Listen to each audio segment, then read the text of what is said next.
Bonsoir à tous et à toutes et bienvenue dans cette nouvelle rencontre d'Endroit où aller, où ce soir nous recevons Janet Sesclin-Charles qui a sorti un roman magnifique le 7 octobre dernier qui s'appelle Une soif de livres et de liberté. Et pour l'interroger ce soir, nous avons Nathalie Iris de la librairie Mots en Marge à la Garenne-Colombe et nous avons aussi une librairie partenaire qui se trouve à Lille qui s'appelle Place Ronde. Mesdames, avant de vous laisser la parole pour discuter de ce merveilleux livre, je vais rappeler aux amis participants qu'ils peuvent poser des questions et je viendrai les poser à la fin de votre entretien d'ici 40 minutes. Je vous souhaite une belle rencontre, mesdames. Merci. Merci beaucoup. Bonsoir Janet, je suis vraiment très heureuse et honorée de vous interviewer à propos de la sortie de ce magnifique roman. Mais avant de parler du roman, on peut peut-être dire deux mots de vous, puisque le sujet du roman est très lié à votre personne finalement. Donc, pouvez-vous nous dire qui vous êtes, enfin, professionnellement, je parle, quelle est votre nationalité, comment vous êtes venu à Paris et et ce que vous faites. Bonsoir Nathalie, je suis ravie d'être avec vous ce soir. Merci pour cette belle invitation.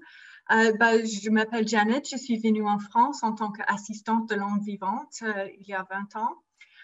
Je suis venue pour 1 an, comme beaucoup d'Américains, et je suis restée. Donc, j'ai toujours été fascinée par la culture française. J'ai grandi à côté d'une petite fiancée du GI.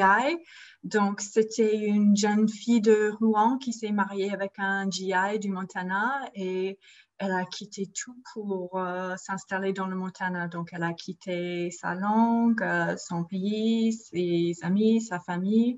Et j'ai été toujours admirative de son courage, de Claudine Maynard. Elle était vraiment une grande dame et vraiment quelqu'un d'exceptionnel. Et donc, j'ai toujours voulu écrire sur ses fiancés de France. Et donc, en grandissant à côté d'elle, bien sûr, j'ai adoré comme elle parlait en anglais avec ce petit accent très charmant et elle m'apprenait quelques mots en français et ça m'a donné envie davantage. Donc, j'étais une élève d'échange pendant les étés à Metz, en Lorraine. Et c'était vraiment un plaisir de vivre avec cette famille d'accueil. Donc, c'est de là qui est venue ma passion pour la France. Oui, en fait, vous êtes francophile depuis votre plus jeune âge. Et quand vous êtes arrivée, donc vous avez commencé par être assistante de français. Et puis, vous avez décidé de rester en France et vous avez trouvé un job, comme on dit. Alors, racontez-nous un peu, parce que vous êtes depuis de nombreuses années maintenant, depuis que vous êtes en France, vous travaillez à la Bibliothèque américaine de Paris. Alors, qu'est-ce que c'est que cette Bibliothèque américaine de Paris, American Library in Paris? Sorry for my accent. Non, c'est parfait. Quelle bonne prononciation. Non, en fait, oui, la Bibliothèque américaine fête son centenaire cette année. C'est une bibliothèque qui est née de la Première Guerre mondiale, quand les Américains et les Canadiens ont envoyé des livres aux soldats pendant la guerre. Et donc, à l'époque, la Bibliothèque de Paris était un dépôt. C'était juste un lieu pour les livres qui étaient envoyés aux 36 camps pour les soldats, pour qu'ils puissent lire, se divertir, etc., loin du front. Et donc, après, les gens à Paris ont décidé, ils voulaient continuer à tout prix à avoir cette bibliothèque anglophone. Et donc, le père de Alan Seeger, un poète américain qui est mort en 1916 pendant la guerre, c'était un soldat. Son père voulait avoir un monument à son fils, mais un monument vivant. Donc, la Bibliothèque américaine, c'est ce monument vivant à son fils, qui aimait tant la littérature et la poésie.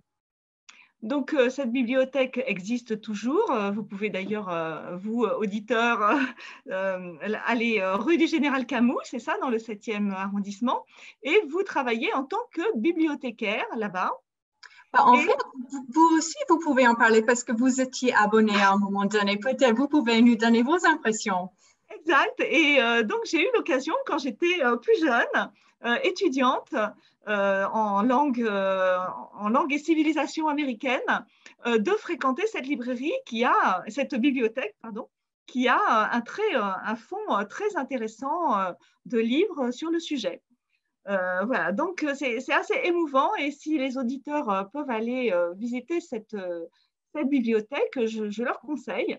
Mais je leur conseille d'aller visiter cette bibliothèque après avoir lu le livre de Janet, parce que travaillant dans cette bibliothèque, vous avez donc découvert des archives, et à partir de ces archives, vous avez écrit une histoire qui se passe pendant la Seconde Guerre mondiale, et dont un des personnages principaux est cette bibliothèque. Est-ce que peut-être vous pouvez nous raconter juste le résumé ou le point de départ de cette histoire? En fait, j'ai travaillé à la bibliothèque américaine. Donc, j'étais là chargée culturelle. Donc, toutes les semaines, on invitait les auteurs comme Stéphane Hessel, comme Tatiana de Ronet. Et c'était vraiment un grand plaisir. C'était une rencontre que j'ai adorée toutes les semaines. Toutes les semaines étaient différentes. Toutes les semaines, j'ai appris quelque chose. C'était vraiment un grand plaisir d'être la chargée culturelle. J'ai appris de deux de mes collègues cette histoire qui se passe pendant la Deuxième Guerre mondiale. Une avait fait une exhibition dans la bibliothèque des bibliothécaires qui étaient là en France pendant la guerre et juste après la guerre. Et j'étais fascinée par ces personnages et par leur courage. Et c'est là où je me suis dit, c'est vraiment un livre, il faut que je l'écrive. Alors, ça se passe donc dans les années, fin des années 30, 1940. Donc, Paris est occupé par les Allemands. Pendant cette même période, dans cette bibliothèque américaine de Paris, cette bibliothèque est dirigée par une personne qui existe réellement et que vous mentionnez dans votre livre, qui s'appelle Miss Reader. Et Miss Reader va recruter une certaine Odile Souchet, qui est, elle, française. Pouvez-vous nous parler de Odile Souchet? Absolument. Odile était inspirée d'une de mes libraires préférées, Odile Hellier, qui avait le Village Voice sur la rue Princesse, ici à Paris, une librairie anglophone. Et quand j'ai animé les rencontres à la bibliothèque américaine, c'était la libraire qui venait souvent vendre des livres. Donc, on avait une grande chance de devenir amis. Et donc, c'était elle vraiment que je voyais en tant que personnage physique. Et puis Souchet, ça vient d'un nom d'un de mes anciens élèves. À chaque fois que je cherchais un nom, souvent je piochais dans mes feuilles de classe pour trouver des noms et des prénoms. Et je garde beaucoup de souvenirs de mes anciens élèves. Donc, voilà pour les noms. Mais Odile, elle est comme moi, elle est passionnée par la bibliothèque. Elle était abonnée et elle voulait franchir le pas. Elle voulait travailler à la bibliothèque. Et donc, elle avait un entretien avec un vrai personnage, Dorothy Reader. Reader, ça veut dire lectrice en anglais. Donc, c'est le nom parfait pour une bibliothécaire. Et donc, Dorothy Reader elle est venue ici à Paris toute seule en 1929. Elle a commencé dans le rayon des journaux et des magazines. Elle est devenue directrice en 1936. Et puis, en l'été 1939, l'ambassade américaine a conseillé tous les Américains de quitter la France. Mais elle est restée. Elle est restée pour l'amour des livres. Et alors, ce qu'il y a de très intéressant dans votre livre, c'est que vous mêlez justement un personnage qui a réellement existé, cette Miss Reader, avec Odile Souchet, qui est un personnage de fiction, mais qui aurait très bien pu finalement exister. Donc, cette Odile Souchet, elle est toute jeune, elle est absolument ravie de pouvoir travailler dans cette bibliothèque. Alors, elle est vraiment très, très, très sympathique. En revanche, son père, lui, en fait, est commissaire de police. Et lui est peut-être un petit peu moins sympathique. Je ne sais pas, j'ai beaucoup de sympathie pour toutes les personnes pendant cette période parce que lui, il pensait plutôt à sa famille, les choses pratiques. Odile n'a jamais pensé au plan pratique. Elle avait l'opportunité de poursuivre ses passions et ça, c'était grâce à ses parents. Et elle se rend compte plutôt à la fin du livre, mais oui, c'est vrai, il est un peu autoritaire, comme beaucoup, je crois, des parents de l'époque. Mais je pense que c'était par l'amour, pas forcément autre chose. Oui, alors donc le père d'Odile veut vraiment lui trouver un mari convenable, on va dire. Et très vite, dans votre livre, eh bien, Odile va tomber amoureuse d'un jeune homme qui paraît, comme on dit en français, bien sous tout rapport. Ça veut dire quoi? Ah, ça veut dire que extérieurement, c'est quelqu'un qui paraît sympathique, qui paraît gentil, qui a beaucoup de personnalité et qui est un homme bien. Et puis, Mais il y a un mais. Ben, il y a un mais. Oui, parce que dans l'histoire, il y a quand même un mais. Dans votre histoire, il y a un mais il ne faut peut-être pas tout de suite dévoiler cette histoire-là. Mais ce que je veux dire, c'est que petit à petit, alors qu'au début du livre, les choses semblent être très simples, elles vont finalement se complexifier, à la fois parce que Paris étant occupé, les Allemands demandent à fermer la bibliothèque, à la fois parce que Odile veut sauvegarder les livres, son amour et son métier, et vous tricotez, vous imbriquez toutes ces problématiques. Oui. Bon, j'ai beaucoup de sympathie pour Paul aussi parce que c'était pas évident cette situation et je pense qu'il explique bien son point de vue. C'est vraiment c'est pas évident. Mais ce qui est intéressant, c'est qu'en 1939, les Parisiens, Odile et tous ses collègues portaient les les masques à gaz. Et Oui. aujourd'hui, on doit porter des masques. Donc, il y a beaucoup de liens entre l'époque et aujourd'hui. On parlait du fait que maintenant, dans les lieux publics, on doit mettre du verre ou du plexiglas pour se protéger. À l'époque, ils mettaient du papier, ils collaient du papier sur les fenêtres parce qu'ils avaient peur que les bombes allaient tomber et ça allait faire exploser le verre. Donc, il y a cette ère d'anxiété qu'on peut tous ressentir. C'est pas évident quand on ne sait pas ce qui va se passer. Oui. Mais Oui. je trouve que, comme vous avez décrit Paul, je trouve que vous avez raison et pour moi, il n'y a pas de mais. Alors, c'est intéressant. Vraiment, il faut que le lecteur lise ce livre parce que je ne veux pas tout leur dire, mais moi, je trouve qu'il y a un mais pour Paul.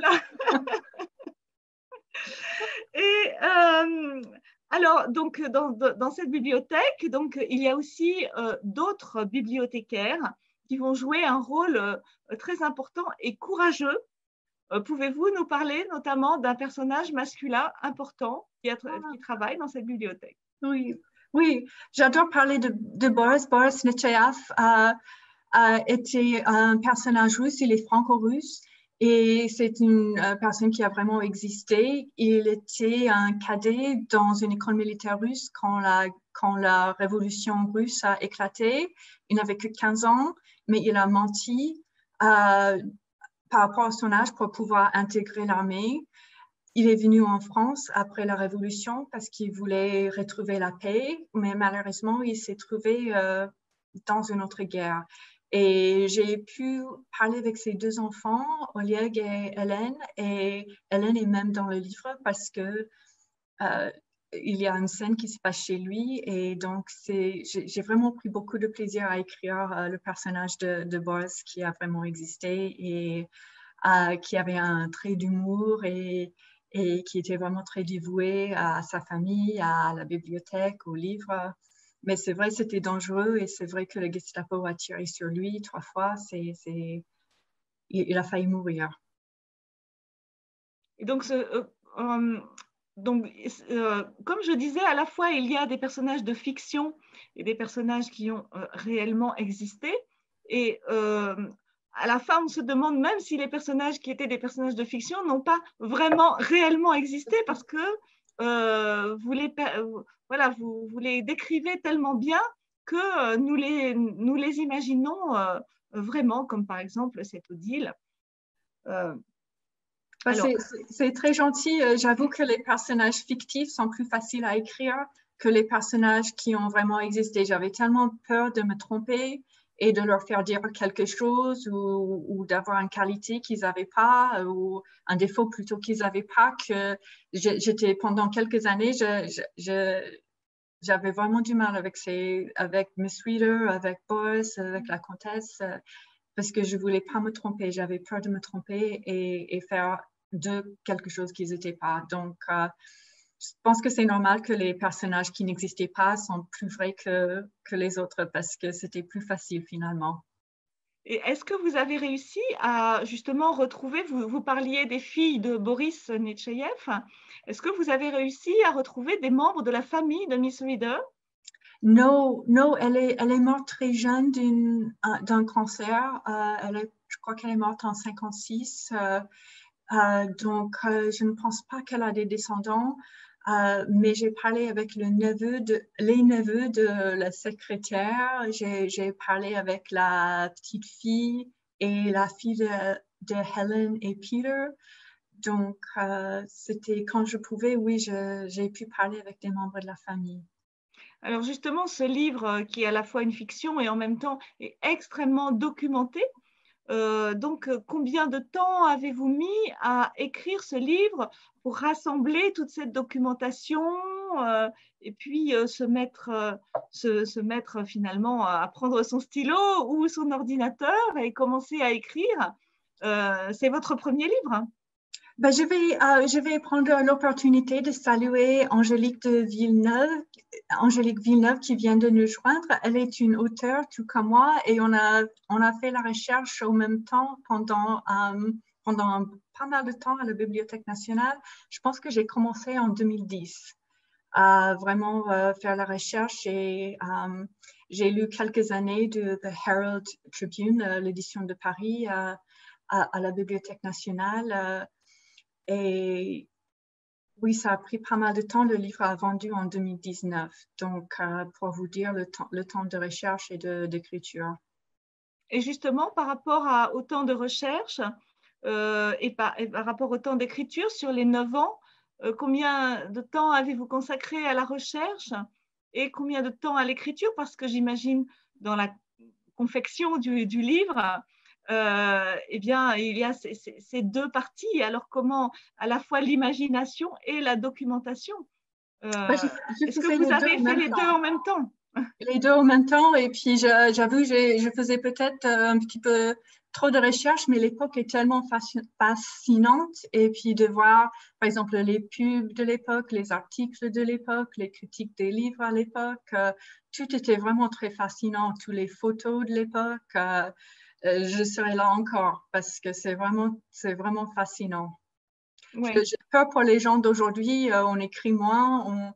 Par exemple, j'ai lu des lettres des prisonniers de guerre, les Français qui étaient prisonniers en Allemagne, parce que j'ai un personnage, le frère d'Odile, qui s'est trouvé en Allemagne dans un stalag.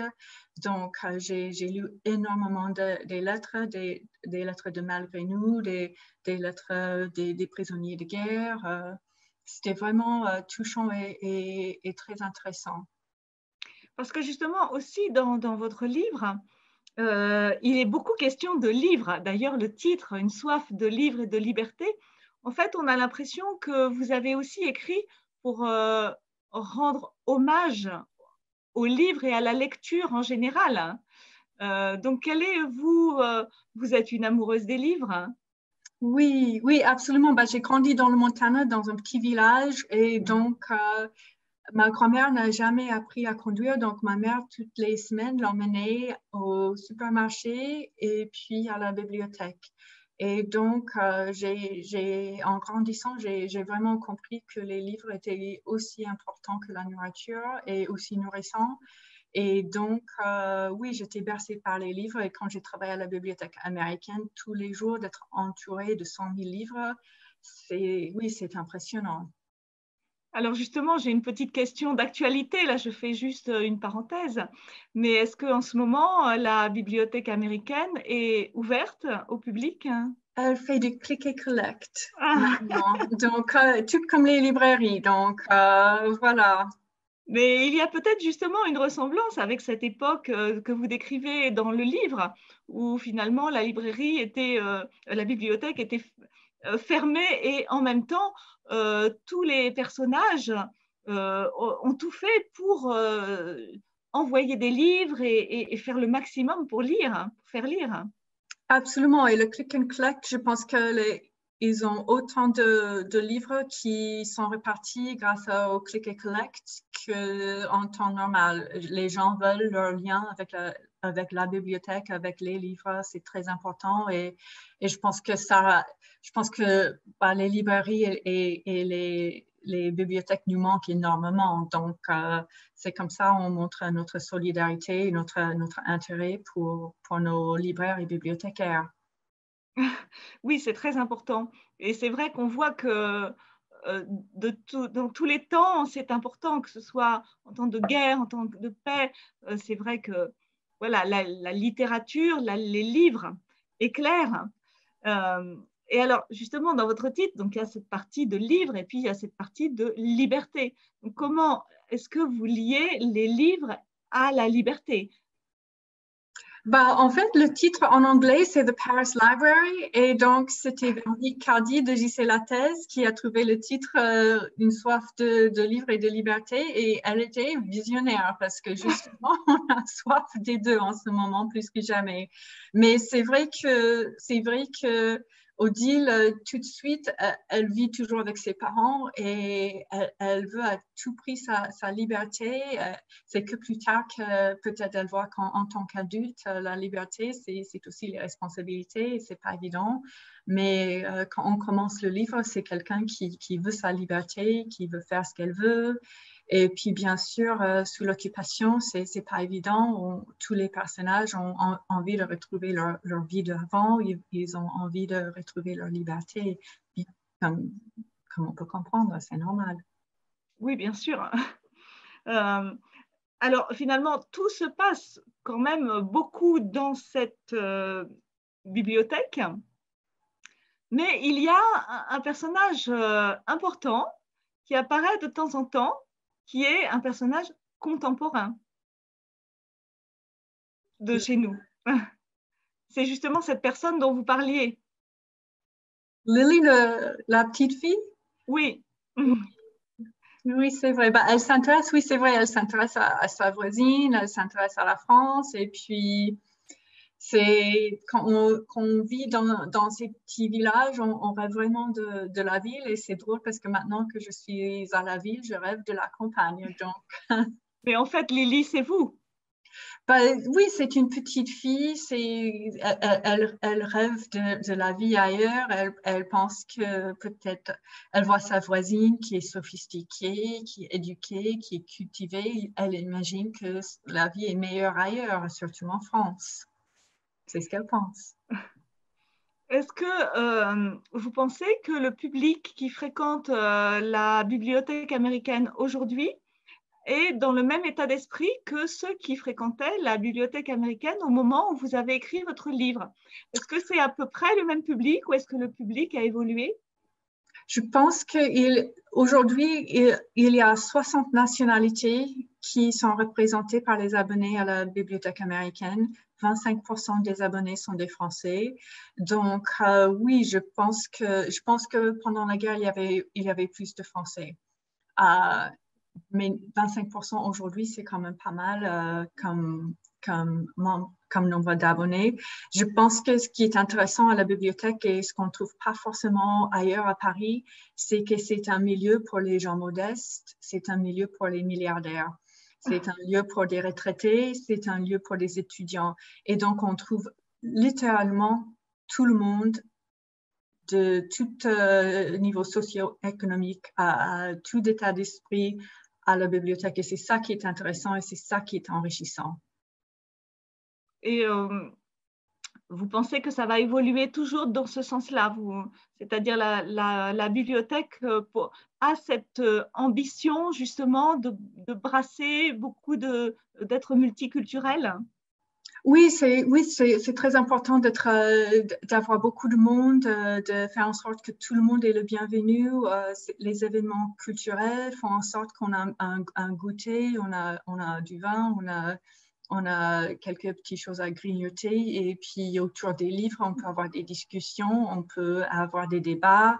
Et ce que j'apprécie notamment en France, c'est qu'on peut avoir des débats sans déborder, on peut ne pas être d'accord, sans ne plus se parler encore. Je trouve que c'est vraiment quelque chose de positif en France et donc je pense que c'est cette partie de la bibliothèque américaine qui est important, cette facilité qu'on a en France de parler des idées et rester toujours amis. Je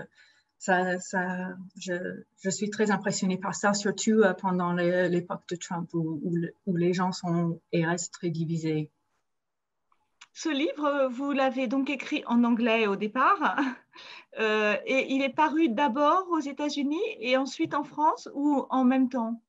En fait, la date de publication était juin 2020, mais avec la situation de Covid, le livre était rapporté en France jusqu'en octobre, et puis aux États-Unis, et en Angleterre, le livre va sortir en février 2021. C'était vraiment rapporté. D'accord, donc en fait, le livre est d'abord sorti en Oui. France. Nous avons la chance de lire ce livre Oui. avant les Américains. Oui. Ça, c'est bien. Oui. Et je me demandais aussi si vous pensiez peut-être à une adaptation cinématographique. Est-ce que vous avez déjà été contacté pour… Parce que je trouve que c'est… Comme il y a beaucoup de romanesque dans ce livre, on voit bien un film. Est-ce que vous avez imaginé ça éventuellement? Moi, j'aimerais bien, mais je ne suis pas scénariste, mais j'aimerais beaucoup qu'un scénariste ou qu'une scénariste se penche sur la question. Ça serait avec grand plaisir. Oui, mais pour l'instant, il n'en est pas. Pour l'instant, c'est vrai que la situation est aussi peut-être compliquée. Oui, pour tourner, je ne sais pas comment ils peuvent faire. C'est pas évident en ce moment. Oui. Et vous pensez, donc vous avez dit que vous avez mis presque 10 ans à écrire ce livre parce que vous aviez cette idée en tête. Et maintenant que ce livre est écrit, est-ce que vous pensez à peut-être un second livre, un autre roman que vous avez en tête? Quand j'ai recherché ce livre, j'ai trouvé des autres personnages qui m'ont vraiment fascinée. C'est des femmes en Picardie. Donc, j'aimerais bien écrire ce livre. J'espère que ça ne prendrait pas autant de temps. On verra. Donc, vous êtes toujours très intéressé par les récits historiques et les documentations que cela engendre. C'est vrai, c'est fascinant, les personnes qui existaient, surtout, je pense que les femmes sont souvent effacées de l'histoire et quand on lit les récits de la guerre, on ne voit pas les femmes. Donc oui, j'aimerais bien que les femmes soient plus présentes dans notre histoire collective. Donc oui, j'aimerais bien que les gens sachent que Dorothy Reader existait, que pendant la guerre, pendant l'occupation, elle était là et elle avait fait en sorte que la bibliothèque restait ouverte. Il y a beaucoup de petits mots partout à Paris. Il y a très peu de plaques en marbre qui ont les noms des femmes. Et j'aimerais bien qu'on voit un petit peu plus de femmes et un petit peu plus de reconnaissance pour leur rôle dans nos vies. Et c'est ça aussi que j'ai trouvé vraiment bien décrit dans votre livre, parce que c'est vrai qu'il rend hommage à des héroïnes, finalement, des héroïnes qui sont plus ou moins connues. Mais la manière dont vous décrivez, ça n'est pas quelque chose de militant. C'est-à-dire vous êtes vraiment dans le récit juste de ce qui s'est passé. Vous n'êtes pas dans la démonstration. Je ne sais pas si je m'exprime bien. Non, je comprends ce que vous voulez dire, mais je pense que quand les gens sont gavés, ils ne sont pas réceptifs, ils s'intéressent moins ou ils se ferment quelque part. Je pense qu'ici, on peut juste présenter les choses d'une manière naturelle. J'espère qu'ils vont penser par eux-mêmes et commencer à se poser des questions. Donc, ce n'est pas à moi de prendre l'initiative pour eux. Je pense qu'eux, ils peuvent penser à ça eux-mêmes ou dire, bah, tiens, je n'avais pas pensé à ça, mais c'est vrai que j'espère que ça va se passer avec des lecteurs et des lectrices. Mais en tout cas, ce livre n'est absolument pas un livre ni féminin ni féministe. Hein. C'est vraiment un roman qui s'adresse à tout le monde et un roman documenté qui… enfin, moi, j'ai appris aussi des choses, alors des choses que l'on sait aussi, mais que l'on a peut-être oubliées. Il met aussi en scène le courage de gens anonymes. Et en cela, je vous remercie d'avoir écrit ce livre. Ah bah, c'est très gentil, merci beaucoup. Je pense que ce qui m'a frappé, c'était quand j'ai été bénévole à la bibliothèque américaine, comme beaucoup de gens qui finissent par travailler à la bibliothèque américaine, on commence par être bénévole.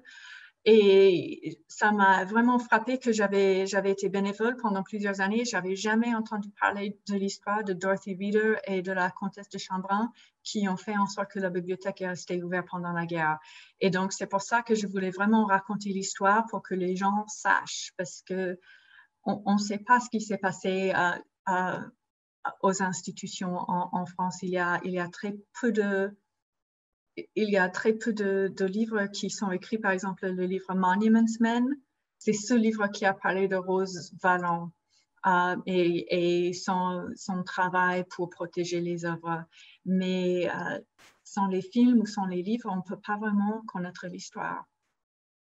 Mais en ce moment, enfin aujourd'hui, si on va à la bibliothèque américaine quand elle sera rouverte, nous pouvons voir des photos de cette époque.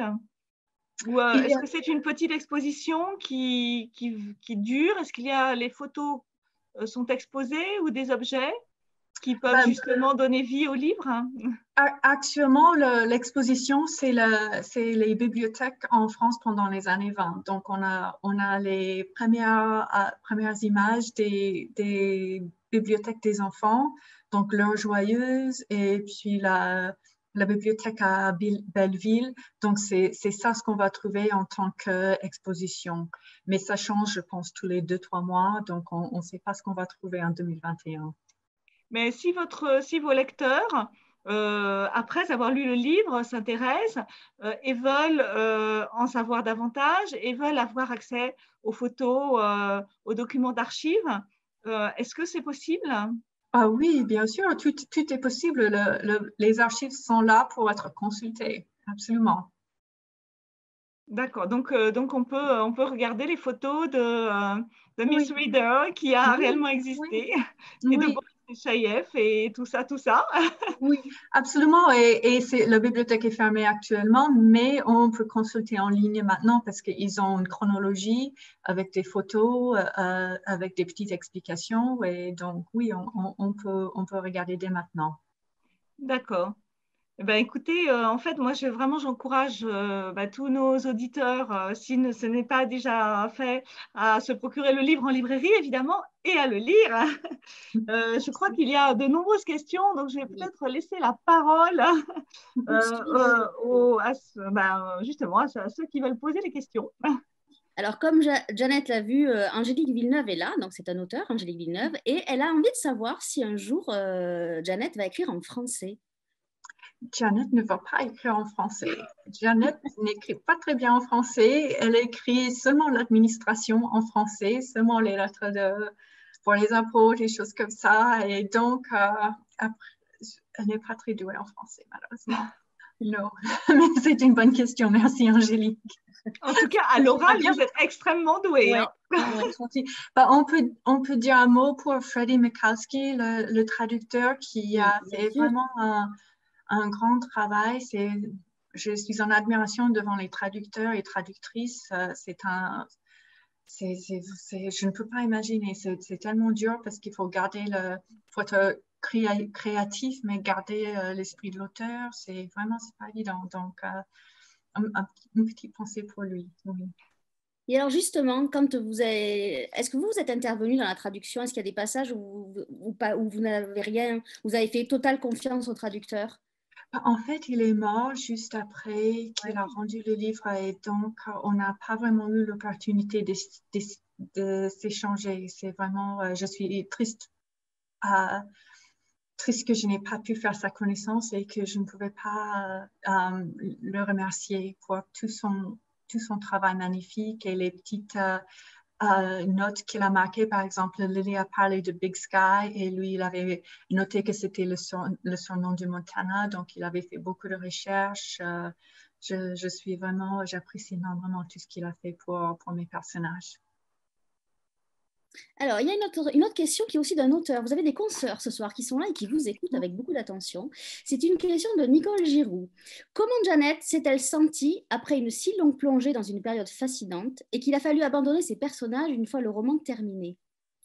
Ben, je pense que j'étais un peu déprimée pendant 2-3 ans en écrivant ce livre parce que c'est vrai, par exemple, je me suis plongée beaucoup dans l'histoire noire des gens. Je veux dire, on voit les mêmes choses maintenant partout dans le monde, les mêmes crimes, les mêmes colères, mais c'est vrai, c'était pas évident. C'était pas évident. Par exemple, j'ai vu les femmes tendues, comment on dit? Tendues.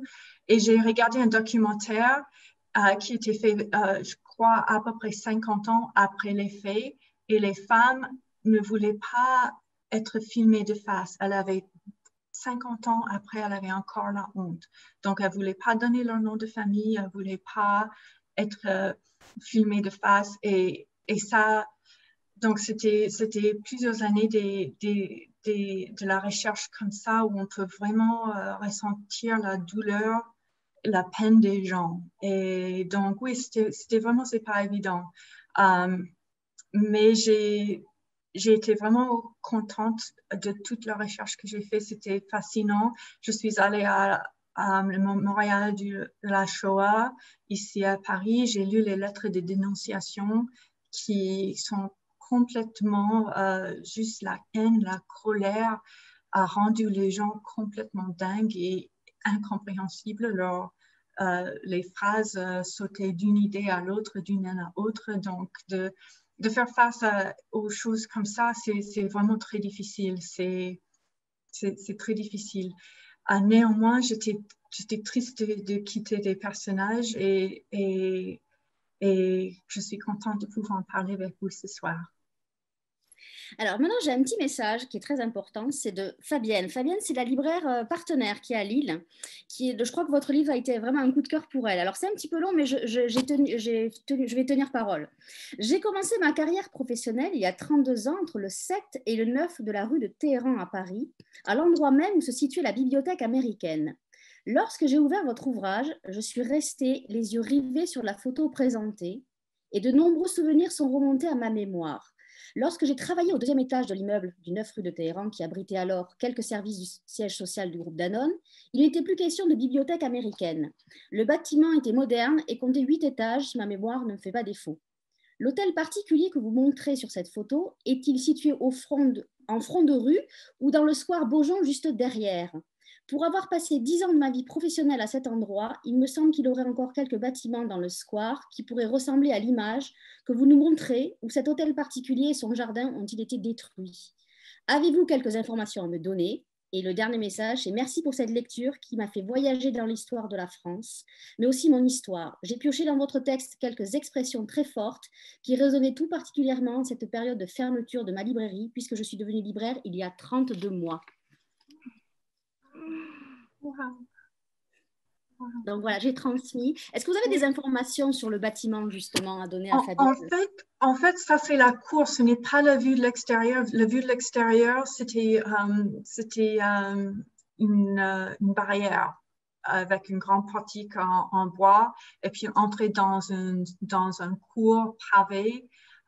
Et donc, on entrait dans la bibliothèque et puis ça, c'était la cour. Mais ça me ferait tellement plaisir de penser que cette cour avec le pelouse, que ça existe toujours. Mais je n'ai pas plus d'informations. Je suis allée à la rue de Téhéran et j'étais vraiment navrée de voir que le seul bâtiment qui était détruit sur cette rue, c'était de la bibliothèque. Mais j'aimerais bien dire mes encouragements à cette libraire Fabienne. depuis Fabienne de la Place Ronde. Fabienne, libraire depuis 32 mois. Bonne continuation et merci pour tout ce que vous faites pour nous, les auteurs, et les livres qu'on passe des années à écrire. Je suis reconnaissante. Donc, il y a encore une question sur le temps que vous avez mis pour ce roman. Combien de temps vous avez mis pour l'écrire en totalité, entre recherche et écriture? J'ai commencé à penser en 2010 quand j'ai commencé à la bibliothèque et quand j'ai travaillé à la bibliothèque, j'avais pas beaucoup de temps à écrire. Donc, c'était plus si on peut dire, je ne sais pas si on peut dire arrière-pensée ou c'est pas exactement ça, mais et puis probablement en 2012, j'ai commencé vraiment à écrire et rechercher plus ou moins plein temps. J'ai commencé à enseigner un petit peu aux étudiants pendant ce moment-là de 2013 à 2019 aussi. Donc, je partageais mon temps entre l'enseignement et l'écriture. Alors, qu'est-ce que lit Jeannette en ce moment ou quels sont les livres qu'elle a aimés et qu'elle voudrait conseiller à nos lecteurs qui nous écoutent? Ah ben, je peux dire le livre que je viens de... ici, je l'ai pris je l'ai lu déjà, bien entendu, en anglais, mais je voulais le lire en français aussi. C'est le journal de Hélène Baird qui elle-même était abonnée à la Bibliothèque américaine et c'est un journal qui est tellement émouvant, qui est tellement plein de vie, tellement plein d'intelligence et un amour profond pour la littérature, pour les livres, pour les gens et je le conseille vivement. Ça m'a pris énormément de temps de le lire parce que je connais la fin. On connaît tous la fin. Elle est morte dans les camps. Mais c'est vraiment beau comme livre. Je le conseille vivement. Alors, on mettra la référence exacte sous la vidéo sur la page Facebook. Ne vous inquiétez pas, on mettra toutes les références que Jeannette vient. Donc, c'est chez Point, hein, si ma mémoire est bonne, Nathalie, c'est ça, hein? Oui, c'est ça, voilà. Voilà, c'est ça. Et justement, j'ai juste une dernière question, peut-être, moi, en écoutant les autres auditeurs. C'est, est-ce que ce livre, celui que vous avez écrit, hein, après l'avoir écrit, est-ce qu'il a changé votre vie? Changer ma vie? C'est une bonne question. Je ne pense pas. Au moins, votre... Je pense que peut-être ça a changé pendant parce que c'est très enrichissant. Par exemple, quand j'ai parlé avec les enfants de Boris Nechayev, d'aller vers les autres, de poser des questions, c'est très enrichissant. J'ai parlé, on l'évoque pas dans le livre, mais il y avait une secrétaire qui s'appelait Hilde Frickert et j'ai pu parler avec ses neveux. Ils m'ont envoyé des photos. Et donc, c'est incroyable quand les descendants vous faites confiance et partagent leurs souvenirs, partagent leurs documents, partagent leur vie. Je pense que c'est ça qui Je ne sais pas si c'est changé ma vie, mais ça enrichit ma vie. Une vraie aventure en somme. Voilà, voilà. Il y avait aussi plein de questions sur ce magnifique titre, mais vous avez répondu magnifiquement parce qu'effectivement, Véronique Cardy a été très visionnaire. Il est très beau ce titre. Il a tout son sens là, effectivement. En tout cas, moi, je n'ai plus de questions. Avant de vous laisser le mot de la fin, mesdames, je voudrais dire que vous allez retrouver le livre de Janet chez Nathalie Iris à la Garenne-Colombe à la librairie Mots en Marge. Vous pourrez y aller dès samedi, c'est ça, Nathalie? Oui, dès samedi, ce sera ouvert. Vous déplacez dans les librairies. Vous pouvez aussi le trouver sur la page Un endroit où aller. Vous serez redirigé sur une librairie indépendante et chez Nathalie aussi sur son titre marchand. Lisez ce livre parce que vous allez passer un moment fabuleux, même si la période est un peu tragique, mais l'écriture est tellement fluide, tellement bien qu'on passe un très beau moment de lecture. Demain, on se retrouvera à 19h et nous allons plonger dans un livre olfactif. Je crois que ça s'est jamais quasiment vu. On retrouvera Laure Margerand qui a sorti un livre qui s'appelle Les 5 parfums de notre histoire chez J'ai lu et elle sera accompagnée d'une parfumeuse qui a élaboré justement les parfums de ce livre. Mesdames, je vous laisse le mot de la fin. Je vous remercie beaucoup d'avoir été avec nous ce soir. Nathalie d'abord et on laissera le mot à Janet de conclusion. Ben moi, c'est avec un grand plaisir voilà, que j'ai pu animer cette interview. Et je dois dire que ce livre, oui, chaque livre finalement réussi change un peu la vie. Et ouais, ce livre m'a énormément enrichi et je vous en remercie. Ah bah, merci beaucoup, ça me fait plaisir de faire vos connaissances et Nathalie, que vous avez pu être à la bibliothèque et faire quelques études là-bas et de la retrouver cette année. Ça me fait vraiment très plaisir et je pense que c'est ça qui est enrichissant quand on écrit des livres, c'est les contacts et les amitiés qui sont tissées. C'est vraiment très beau. Donc, je vous remercie toutes les deux. Merci. Merci beaucoup. Je vous souhaite une belle soirée. Prenez soin de vous et à très vite en librairie. Donc à samedi, tout le monde va pouvoir se déplacer. Avec joie.